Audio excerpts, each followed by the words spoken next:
ഉത്സവങ്ങൾ എപ്പോഴും നമുക്ക് ആഘോഷങ്ങളുടെയും സന്തോഷങ്ങളുടെയും കുടുംബ സംഗമങ്ങളുടെയൊക്കെ വേദിയായി മാറാറുണ്ട്. എന്നാൽ ഇപ്പോഴത്തെ ഉത്സവങ്ങൾ നോക്കുമ്പോൾ പലപ്പോഴും അത് മരണത്തിൻ്റെ ഭീതിയാണ് ഉണ്ടാക്കുന്നത്. ഓരോ ഉത്സവങ്ങളും നിലവിളി ശബ്ദങ്ങളാണ് നമുക്കിപ്പോൾ ചെവിയിൽ കേട്ടുകൊണ്ടിരിക്കുന്നത്.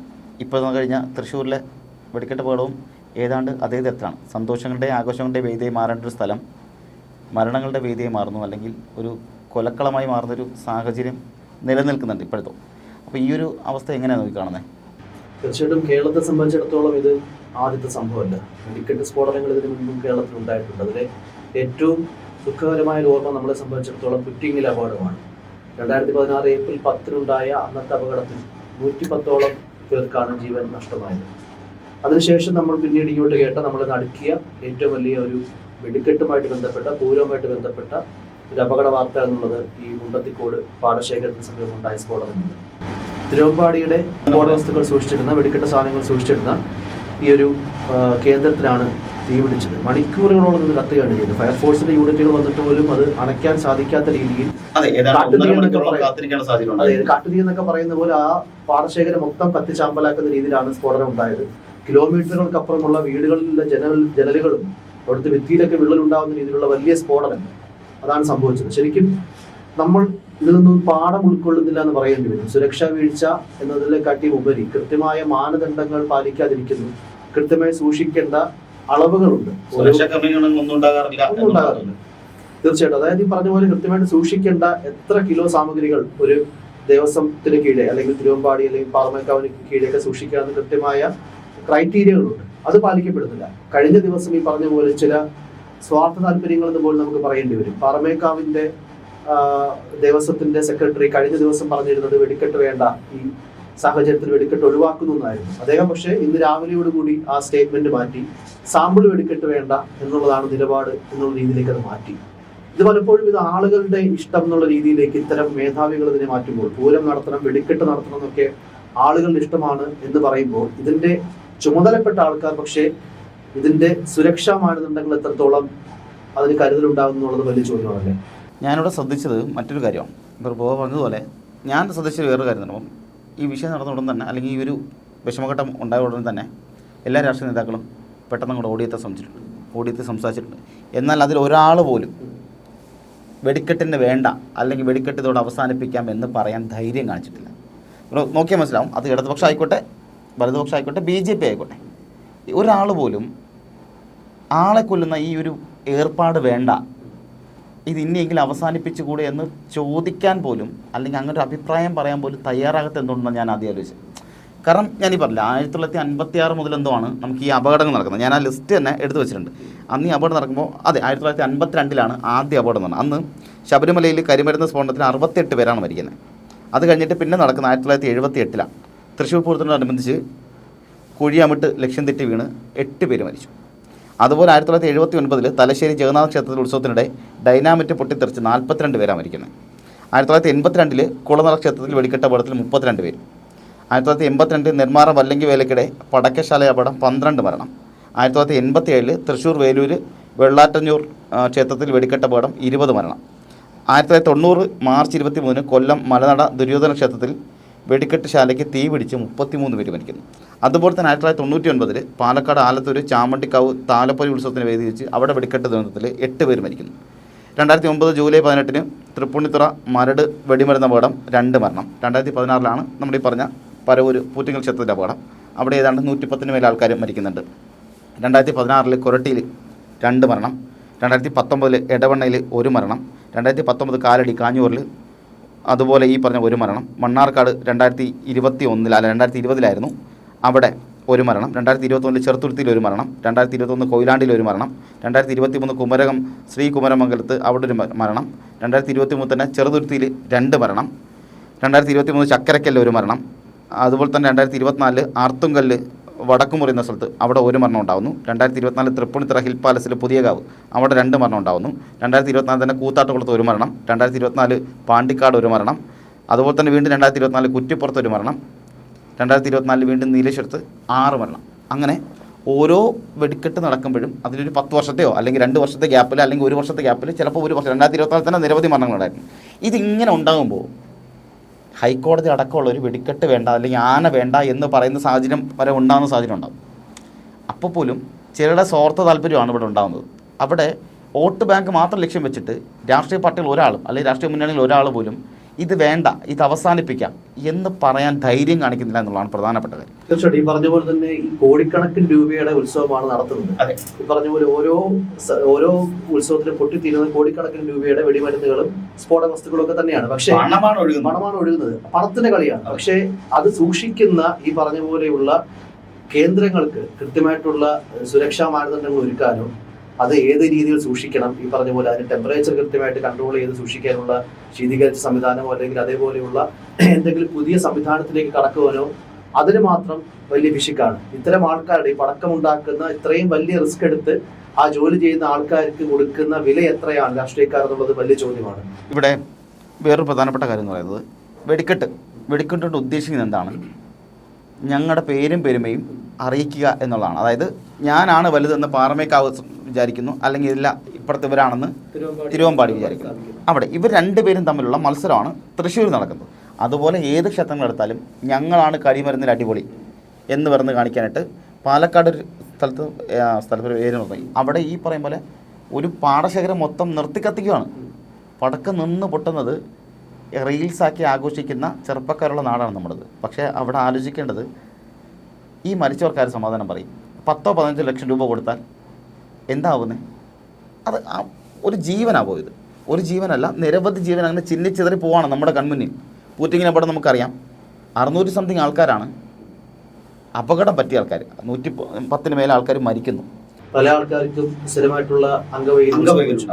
അപ്പോൾ ഇതൊക്കെ എന്നിട്ടും ഇത് ആഘോഷമാക്കി കാണുന്നത് എനിക്കിപ്പോഴും മനസ്സിലാവാത്തൊരു കാര്യം, ഇതിൽ ജാതിയോ മതമോ അല്ലെങ്കിൽ രാഷ്ട്രീയമോ ഒന്നുമില്ല കേട്ടോ. അത് ആദ്യമേ എടുത്ത് പറഞ്ഞ കാര്യം. ഇല്ലെങ്കിൽ നമ്മുടെ ഈ പറയുന്നതിന് താഴെ പറയും നിങ്ങൾ ആരാ പറയാമെന്നുള്ള ചോദ്യം ഉണ്ടാവും. അതുകൊണ്ട് ആദ്യം പറഞ്ഞത് ഇതിനകത്ത് ഈ വെടിമരുന്നോ അല്ലെങ്കിൽ ആന ഇറക്കുന്നില്ലെന്നും അവിടെ ജാതി മത ഭേദമന്യേ അല്ലെങ്കിൽ രാഷ്ട്രീയ ഭേദമന്യേ എല്ലാവരും ഇതിനകത്ത് കൂട്ടു നിൽക്കുന്നുണ്ട്. അവിടെ സംഭവിക്കുന്നത് വോട്ടിന് വേണ്ടിയിട്ടോ അല്ലെങ്കിൽ മറ്റേ പേരെടുക്കാൻ വേണ്ടിയിട്ടാണ് ഞങ്ങളുടെ മേഖല അടിപൊളിയാണ് അല്ലെങ്കിൽ ഞങ്ങളിതിൽ സൂപ്പറാണെന്ന് കാണിക്കാനായിട്ട് പണം നിർത്തി കത്തിക്കുമ്പോൾ വെടിക്കെട്ടാണ് ഉണ്ടാകുന്നത്. ഈ വെടിമരുന്ന് വെച്ചുള്ള കളിയാണല്ലോ, ആയുധം വെച്ച് കളിക്കുന്ന പോലെ. പൊട്ടി തുടങ്ങിയപ്പോൾ ആർക്ക് തടയാൻ പറ്റും? 1.5 മണിക്കൂർ മേലെ എടുത്ത് ഫയർഫോഴ്സ് സംഘത്തിന് അവിടെ എത്താനായിട്ട്. കാര്യം പോകാൻ പറ്റുന്നില്ല, കാരണം അവിടെ ചെല്ലും തോറും വീണ്ടും പൊട്ടുവാണ്. ആ പൊട്ടുന്നതേ മനുഷ്യജീവന നിന്ന് കത്തുന്നേ. ആര് സമാധാനം പറയും?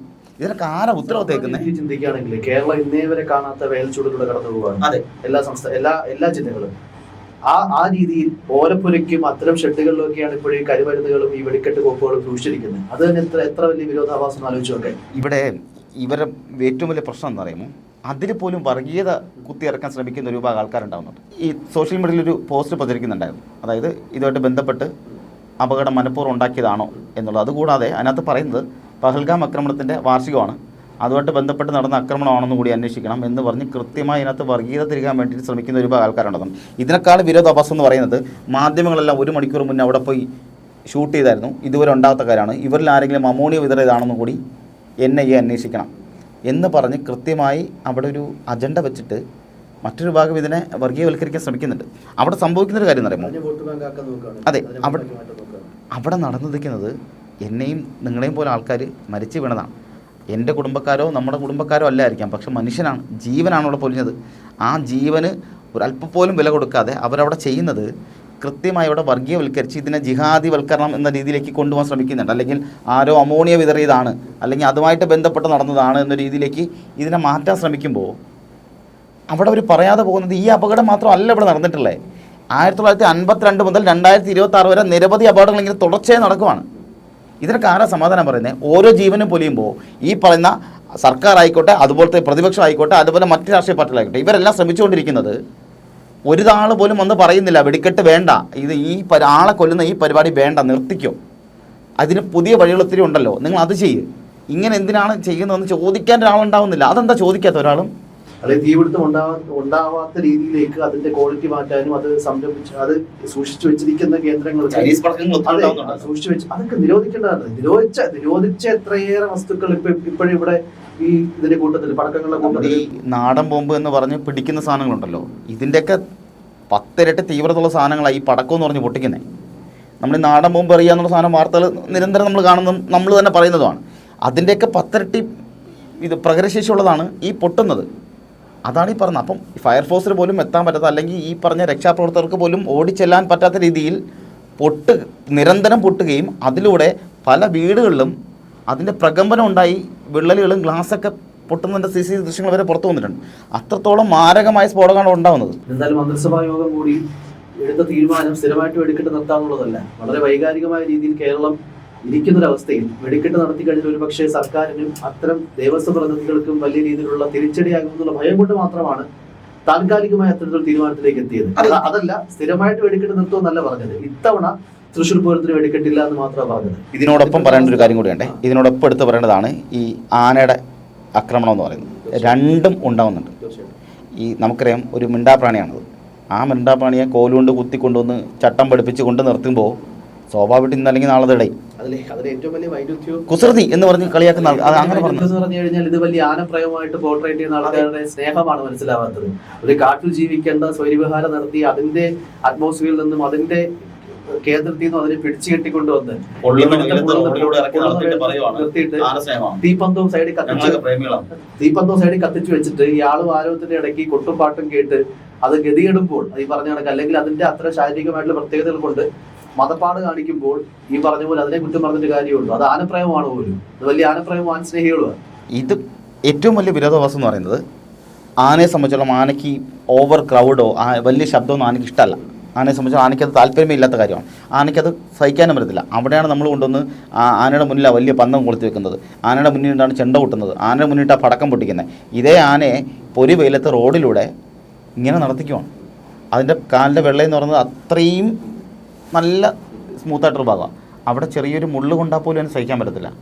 ആ ആനയാണ് നമ്മൾ ഈ നട റോഡിലൂടെ ടാറിട്ട റോഡിലൂടെ പൊരി വെയിലത്ത് നടത്തിക്കുന്നത്. നമ്മളെ കൊണ്ട് ചെരുപ്പിടാതെ എത്ര ദൂരം നടക്കാൻ പറ്റും ഈ വെയിലത്ത്? എന്നിട്ട് ആന ഇടഞ്ഞാൽ അത് ആന കുസൃതി കാണിച്ചതാണ്. ആനയുടെ പ്രേമം. ഈ എന്ത് പ്രേമോ ഇത്? ഒരു മിണ്ടാപ്രാണിയെ കൊണ്ടിട്ട് ക്രൂരമായി പീഡിപ്പിച്ചിട്ട് പറയുന്നതാണ്.